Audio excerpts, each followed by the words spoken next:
Hello, everyone. Welcome. My name is Naomi Battle, and this is my presentation. It's titled Hayari Nihon, Japonisme in America. And I named it Trendy Japan in Japanese because it was very popular in the late 19th, early 20th century for Westerners to get involved in collecting, creating, and really being inspired by Japanese art.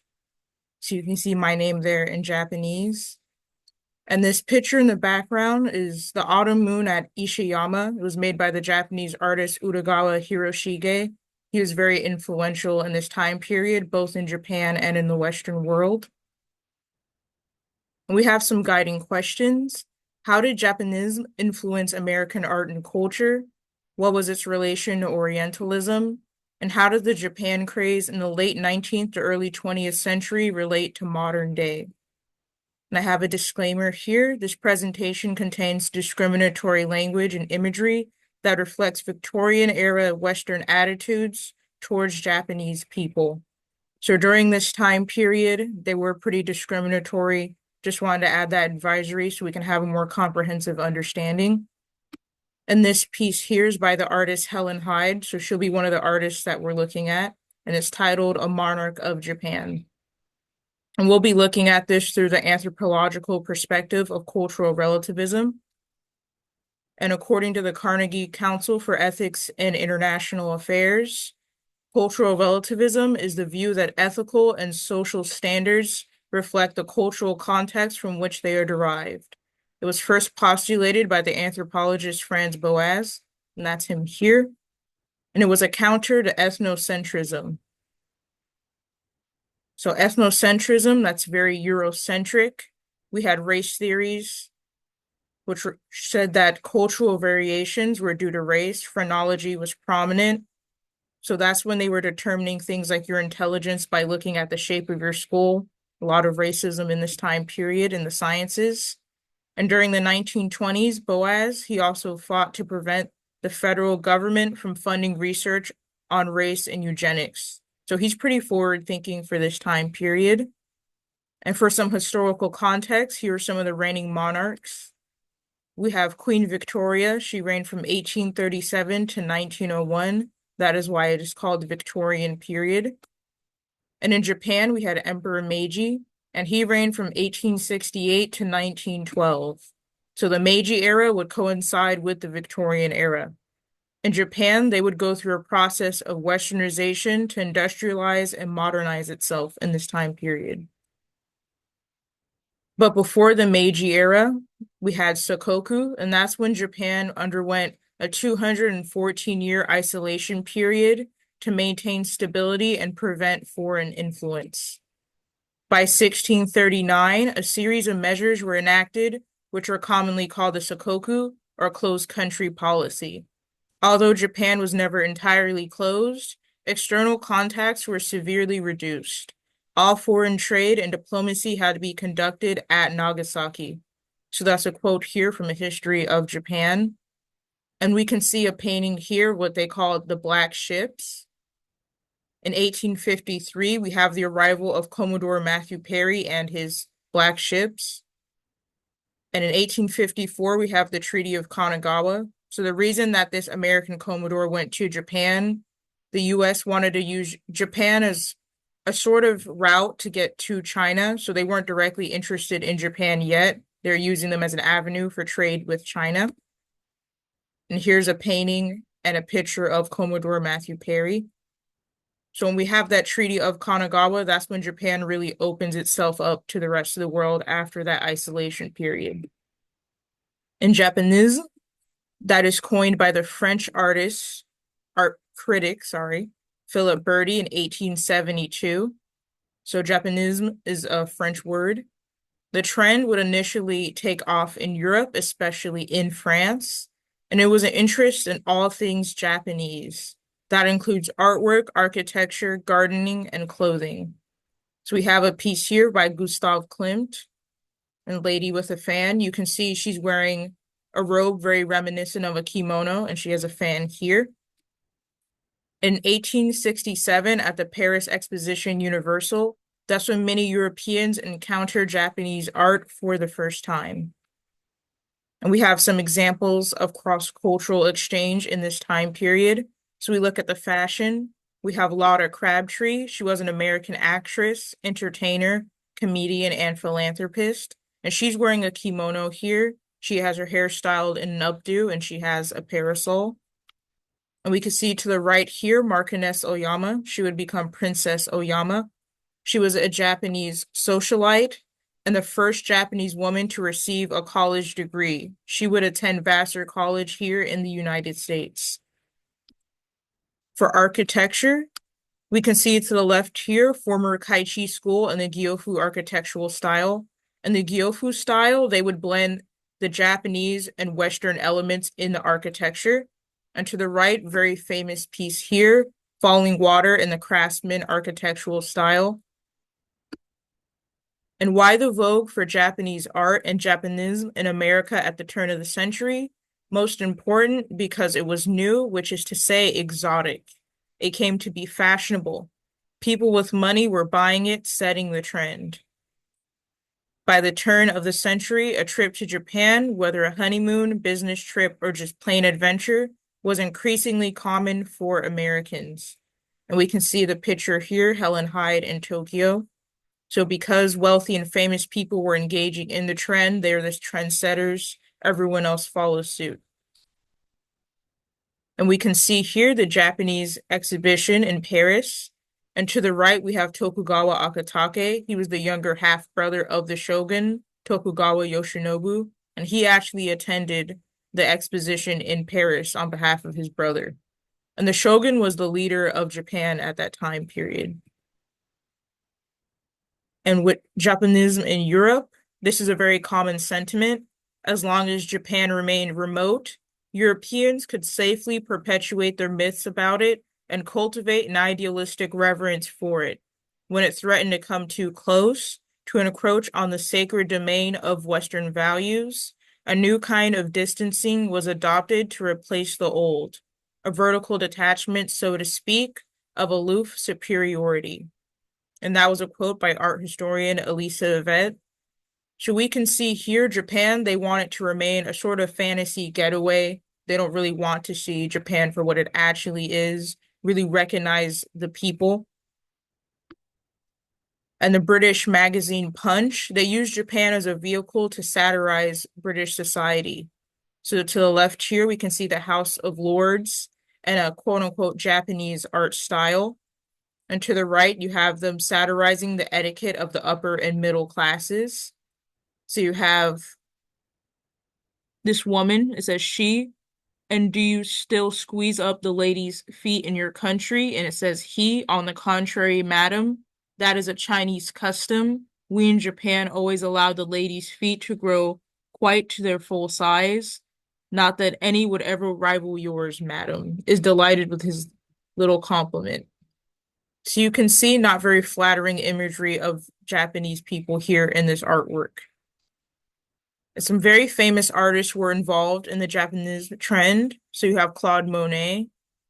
So you have this woman here posing with a kimono and fan. And of course, we have his very famous Japanese footbridge. We would also have Vincent van Gogh. So you can see to the left here, Hiroshige's piece, and to the right, Van Gogh replicating it. And as far as Japonism in America, our main topic, in 1876, the Philadelphia Centennial Exhibition was the first time that many Americans would encounter Japanese art for the first time. It was not until the end of the 18th century that information about Japan and the Japanese people became available in American publications. So before then, Japan was really a mystery to Americans. American exposure to Japanese art, that would increase due to art dealers, both European and Japanese.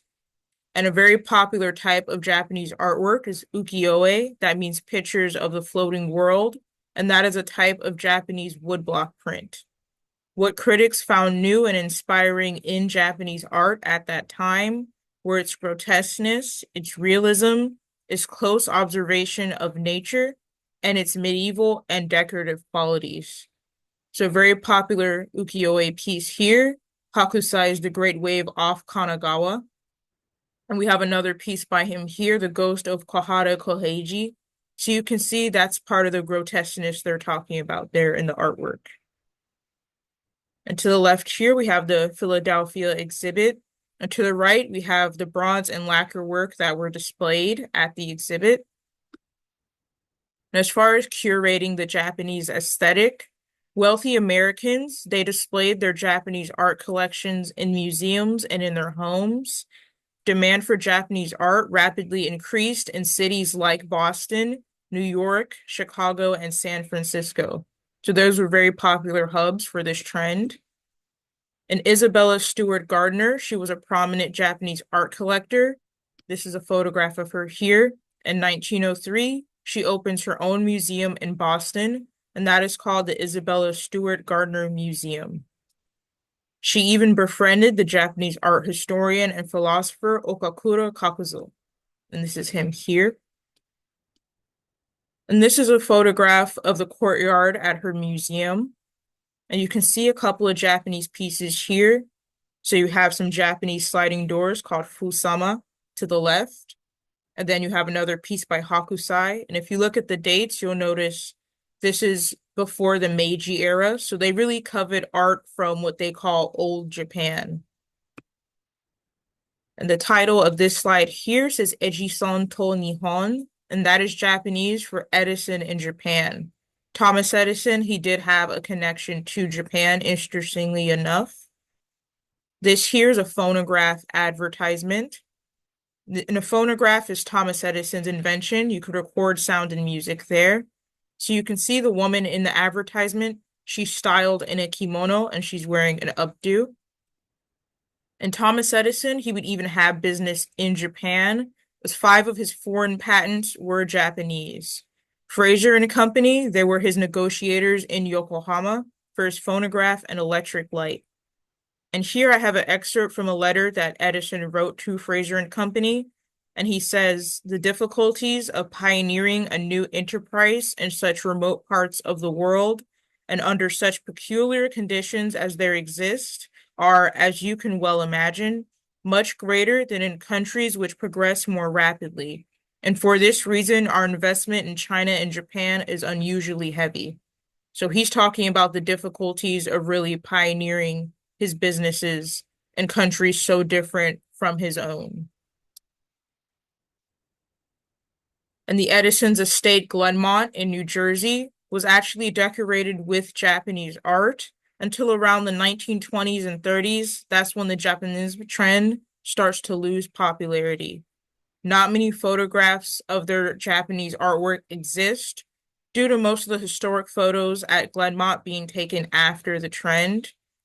That's why we have a photo of their reception room in 1894. This vase here might be a Japanese vase. It's kind of difficult to tell.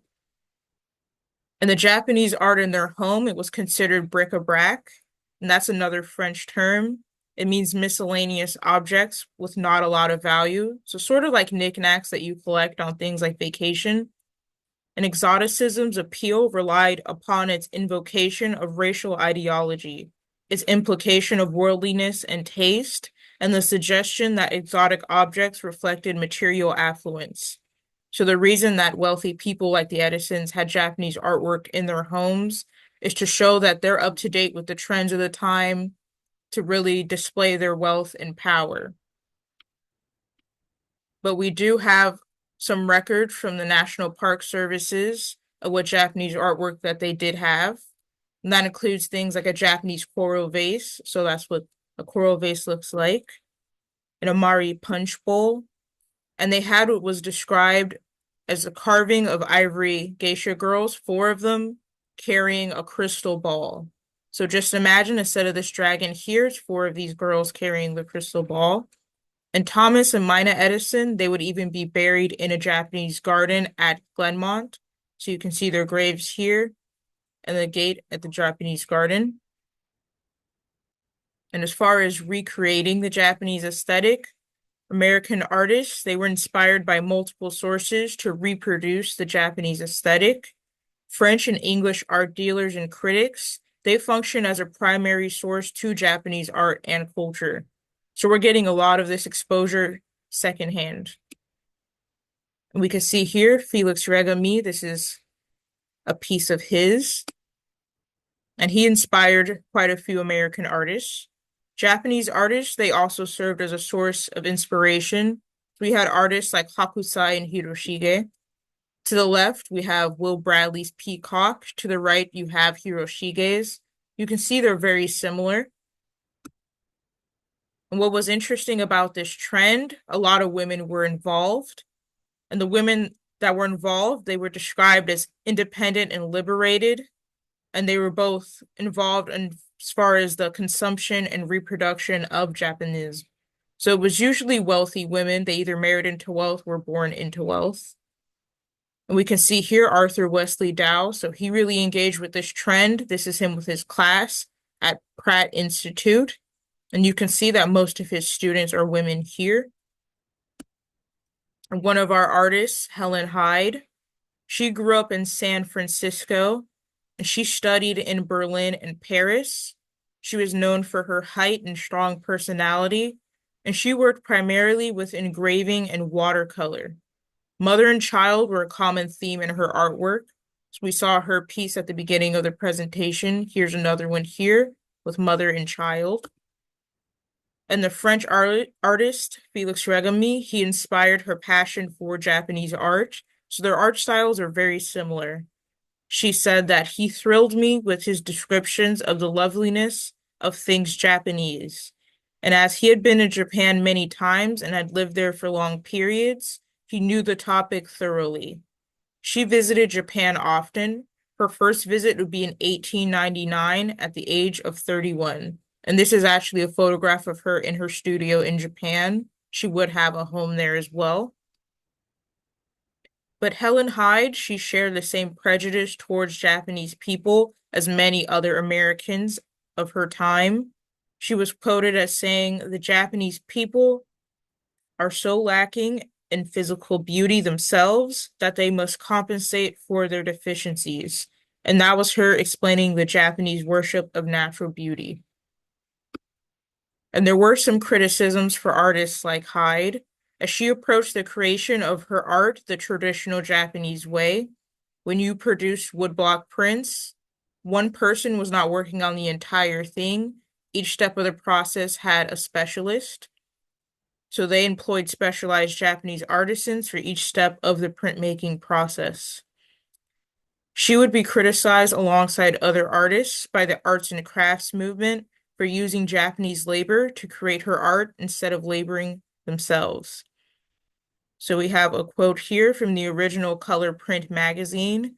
"They are not content with learning the craft, but exploit the services of the skilled Japanese block cutter and printer to translate their work, though they do not hesitate to sign their own names."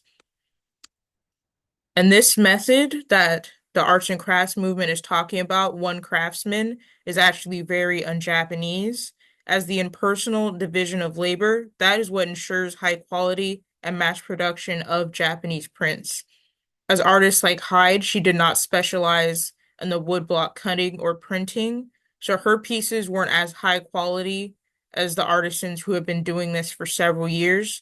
That's why she employs the laborers. A lot of nuance in this conversation, as she was exploiting Japanese labor, but she was also invoking the art form in the traditional sense. And the piece I have here is by Utagawa Kunosada, and it says an up-to-date parody of the four classes, artisans. And this is a parody because the woodblock print process was usually done by men, but in his parody here, he has it done by women instead. And you can see in each step, a different person specializes in a different skill. And how do you make an ukiyo-e woodblock print? I have here diagram of the process. First, you paste your design onto a woodblock. Then you carve an outline with a knife. You remove the surrounding wood with a chisel. And then you have what is called your key block that is completed. You then paint the wood block, place the paper onto the block, use a tool called a baren to rub the paper, and you repeat the process for each color until the ukiyo-e is complete. So this is a very labor-intensive process. Another artist we have is B.G.O. Nordfeldt. He was born Björn Julius Olsson Nordfeldt in Sweden, and he moved to Chicago with his family at the age of 13. He trained in England, where he became inspired by the arts and crafts movement, and he was an expressionist painter and etcher. The Long Wave, which is this piece here, was inspired by Hokusei's manga and Lepierre's The Rolling Waves, September Tide. And we have a quote from Nordfeldt here saying, "I've always been interested in the sea and the loneliness of the sea. I was born in Sweden, and thus I try to create the feeling of loneliness, of depth, of weight and volume and force." And these are the two pieces he was inspired by here. And Japonism will also inspire other artistic movements. The first one we're looking at here was the arts and crafts movement, and that began in Britain. Reacting against industrialization and Victorian eclecticism, reformers with a social message who chose art as their medium gave birth to societies and schools of design. So the craftsmanship of Japanese art really appealed to the crafts movement. And Frank Lloyd Wright, he was heavily involved in this artistic movement. He was an American architect, heavily inspired by Japanese art and design.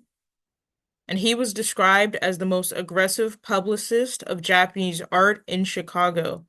He surrounded himself with Oriental art throughout his life, but Japanese prints became a serious obsession and preoccupied him in many levels.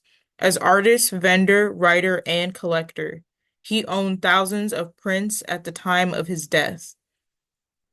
And his notable designs include the Darwin D. Martin House, the Avery Coonley House, which is here on this slide, and Falling Water, very famous piece that I showed earlier with architecture.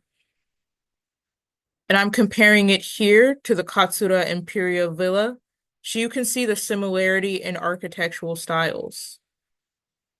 Another artistic movement we had was Impressionism that began in France. And in order to describe Depressionism, we have a description here by Sautsby. Characterizations of the style include small visible brushstrokes that offer the bare impression of form, unblended color, and an emphasis on the accurate depiction of natural light. Japanese art inspired Western artists with their design elements and subject matter. And Mary Cassatt, she was an American impressionist, and she was the only American officially associated with the founding impressionist artists. She would live in France. Her notable designs include Little Girl in Blue Armchair, Woman Bathing, which is this piece here, and The Child's Bath. A very common theme in Japanese artwork was women bathing. So you can see very similar in their composition here. And for this Hashiguchi Goyo piece, this was done in 1920. So in Japan, they would actually return to their previous art style. A lot of trends are very cyclical. Our final artistic movement was the poster renaissance. Japanese print offered Western artists examples of artistically successful combinations of text and image. So in doing, Japanese prints gave credibility to the role of artists as poster designers. American artists, they adapted a simplistic and two-dimensional poster design from Japanese prints. And the artist we're looking at is Louis Red. He was an English-born American poster designer, and his posters for American journals were a highly visible and influential affirmation in America of the developing international style of poster design in which Japanese motifs and aesthetics were assimilated. His notable designs include poster for the Quartier Latin, poster for Cassell's magazine, which is this piece here, and Woman with Peacocks. And you can see when you compare it to this Utagawa Kunisada piece, very similar composition. And here's my own Japanese-inspired artwork that I did in high school. You have a lunar moth here with some, I believe, magnolias in the moonlight. And during the Victorian era, this is when terms like the Far East really start to come about. So when you look at these concepts, the Near and Middle East describes the same region. You see countries like Iran, Turkey, and Egypt. And Far East, you have Japan, China, Korea. And during this time period, the Far East and Japan in general, they were heavily exoticized in Western media. So we have Madama Butterfly, you have Cho-Cho-san from Madama Butterfly, and then you have the Persian and the Phantom of the Opera. And Cho-Cho-san, or Butterfly, she was considered a tragic figure as she dies at the end of this opera piece. And the Persian, he was considered a mysterious figure. He's linked to the Phantom's past in that story. The Oriental other was perceived as both fascinating and anxiety-inducing. And exoticism is described as a romanticization, fetishization, and/or commodification of ethnic, racial, or cultural otherness. Orientalism is a type of exoticism, and that reflects on people of Asian descent. So with these stereotypes, they're looking at Japan not through culturally accurate lens. They're looking at it through their own biases. They're projecting their own image onto it. But Japanese artists, they would actually take advantage of the fetishization of their culture of Orientalism to sell goods like these brushes here. So we have Japanese merchants like Bunkyo Matsuki, the man in the photograph here. And at a time when many Americans were growing increasingly disenchanted with modernization, Matsuki seized the opportunity to build a market for goods from old Japan, an era devoid of modern contaminants that their customers detested. So some people from the Victorian era, they want to go back to the past, the good old days, and they view Japan as still living in the past. Even though Japan is modernizing, they also have a railroad system. They're dressing in Western clothing. A lot of Westerners, they still think that samurai are prevalent in Japan, when in this time period, samurai were actually outlawed. So merchants like Matsuki, they would actually sell things like samurai swords to Westerners. They know that that appealed to them. And he had a shop in Salem. And you can see his brushes here with the rabbits. And how does the Japanese trend link to modern day interest in Japan? We have the American otaku subculture. And otaku refers to fans of Japanese manga, anime, and gaming, but it could really apply to being a fan of anything, including trains. The term otaku is derived from a Japanese honorific, otaku, meaning you or your house, and it was originally used derogatorily to refer to obsessive anime fans. They said that they never left the house, and this term came about in the 1980s. It is now widely embraced by Japanese and international fans, similar to the word nerd. And the otaku trend started around the 1960s in Japan. International traction would begin late 1980s to 1990s. So you have franchises like Street Fighter and anime and manga series like Inuyasha becoming very popular in this time period. And American art was inspired by Japanese art. We have films like Kill Bill, we have TV shows like Power Rangers, and Japanese pop culture, very popular internationally. So, for example, the film Kill Bill was inspired by the Japanese film Lady Snowblood, and the TV show Power Rangers was inspired by Super Sentai. And this here is actually Thomas Edison's ghost and Kamen Rider Ghost. So we do have Edison in Japanese media as well. And we have a portmanteau here, cosplay, that stands for costume play.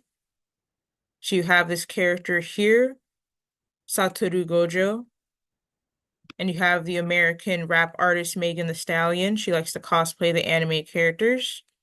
You have Usagi Tsukino here, or Serena if you watch the English dub, Sailor Moon. So a lot of people like to dress up as the characters. And we have my own example. So here are my figurine and manga collection. And our conclusions for the presentation. How did Japonism influence American art and culture? It introduced Americans to a new old culture. Those who enjoy the materialism of the Victorian era, they were able to access another avenue to flaunt their wealth. Those who rejected the materialism that came with industrialization, they enjoyed the craftsman elements. So there's really something in the trend for everyone. It also inspired American artists to adopt different methods in creating their art. What was its relation to Orientalism? Japan was treated as a curiosity and a fantasy. Many Westerners, they were not interested in learning about the Japan that existed outside of their preconceived notions. And old Japan is represented more in Japonism than the Meiji era rapidly evolving Japan. How does the Japan craze in the late 19th to early 20th century relate to modern day? Westerners still have a fascination with Japan and Japanese art. The American otaku subculture enjoys anime, manga, and video games, and Japanese artwork continues to inspire American artists. We have another piece here, Ikebana, so that's the Japanese traditional art of flower arrangement. And here are a list of my sources here. Very good source. Kind of hard to see the book here, but it's titled Japonism Comes to America, and it has a lot of the pictures of the artists that I showed you throughout the presentation. This slide says arigatou gozaimasu. That means thank you very much in Japanese. And this is the sun goddess Amaterasu coming out of the cave, shining sunlight on the world here. This is the end of the presentation. I hope that you all have a great day. Thank you.